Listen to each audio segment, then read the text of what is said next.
Đạt đây, làm gì đi em? Anh à? Hưởng phím à? Thẩm phím tí. Ôi, tiếng hay thế nhở?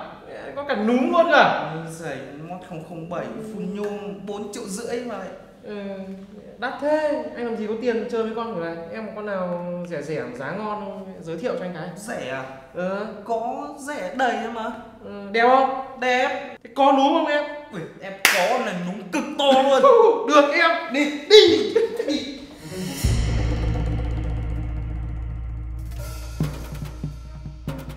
Và đây là chiếc bàn phím cơ PC75B Plus đến từ nhà ACO với mức giá 2,5 triệu cho hai phiên bản màu trắng và đen và 2,8 triệu cho phiên bản Test Tiger này. Thì đây hứa hẹn sẽ là một đối thủ cạnh tranh trực tiếp với Keynote NG80 trong cùng tầm giá. Và bây giờ thì hãy cùng đi sâu một chút xem là em nó có những gì nhé. Về thiết kế thì phần vỏ ngoài của ACO PC75B được làm hoàn toàn từ nhựa polycarbonate, đem lại khả năng xuyên led mờ. Tuy nhiên thì sẽ có một điểm trừ là build sẽ hơi bị ọp ẹp. Mặc dù là nhựa polycarbonate cũng đã cứng hơn khá so với nhựa ABS rồi. Chúng ta sẽ có kích thước là 75% với 82 phím và một núm xoay. Phần núm thì sẽ được làm bằng kim loại và được phun sơn giúp cho cảm giác xoay khá là bám tay, sẽ không bị trơn như là trên con Mod 007. Tuy nhiên thì sẽ khá là dễ xước đấy, cho nên là anh em hãy lưu ý khi sử dụng nhé. Về kickstand thì vẫn là một chiếc kickstand hai nấc truyền thống của ACO trên những chiếc bàn phím rebuild. Keycap được làm từ nhựa PVT. Đối với phiên bản Year of Tiger thì sẽ là profile GDA được in die sub, còn đối với hai phiên bản trắng và đen thì sẽ là profile ASA double shot. Keycap của ACO thì anh em cũng biết rồi đấy, chất lượng thì khỏi bàn luôn. Và điều mà mình thích nhất ở PC75 đó chính là phần cổng Type-C đã được đặt sát lên phần mép cây rồi chứ không còn đặt thụt vào như những phiên bản trước nữa, giúp cho việc chơi dây cáp custom trở nên dễ dàng hơn.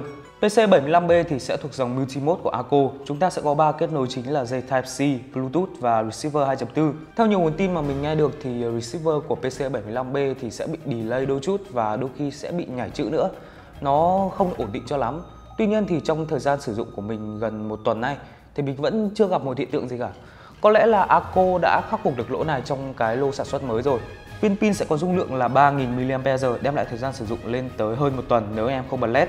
Ở đây thì mình đang có phiên bản Year of Tiger sử dụng switch CS Wireless của ACO. Switch này thì theo như ACO công bố thì đã được preload từ nhà máy bằng Crytok 205G0 và GPL105 rồi. Đối với ACO CS Wireless thì nếu như bạn nào không quá khắt khe thì vẫn có thể dùng luôn được rồi, bởi vì nó mang lại một cảm giác gõ và âm thanh cũng khá là tốt rồi. Còn ví dụ như mình thì chắc là sẽ phải cần loop lại một chút vì mình thích một cảm giác nó đầm hơn. Còn về start thì cũng gọi là khá ổn rồi. Vẫn sẽ hơi bị lọc sọc một chút cho nên là nếu anh em nào mua về thì vẫn sẽ phải làm lại nhé. Còn về sau test như nào thì tí mình sẽ sau test cho anh em sau nhé. Còn bây giờ thì hãy cùng mình mổ bụng em nó xem là bên trong có những gì nhé.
Ok, và mình đã tháo tung ra hết rồi.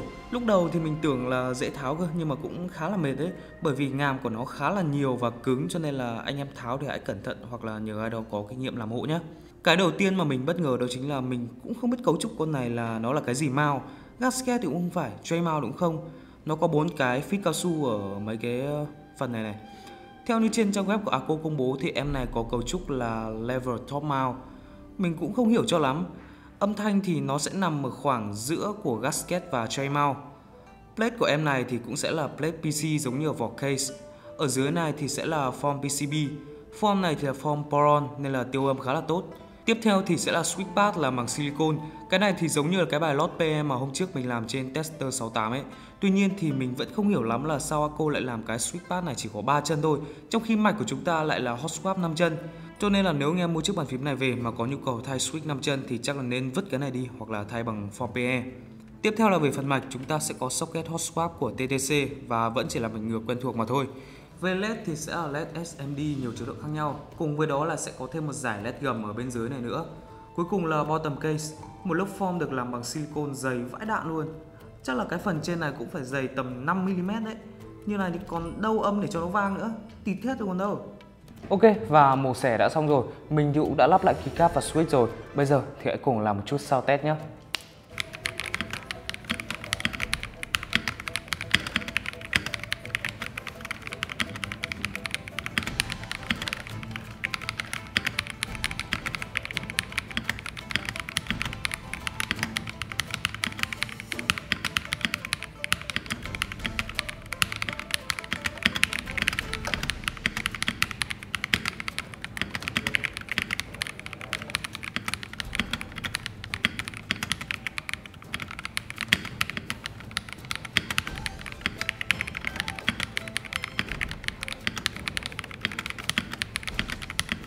Ôi, đây hả em?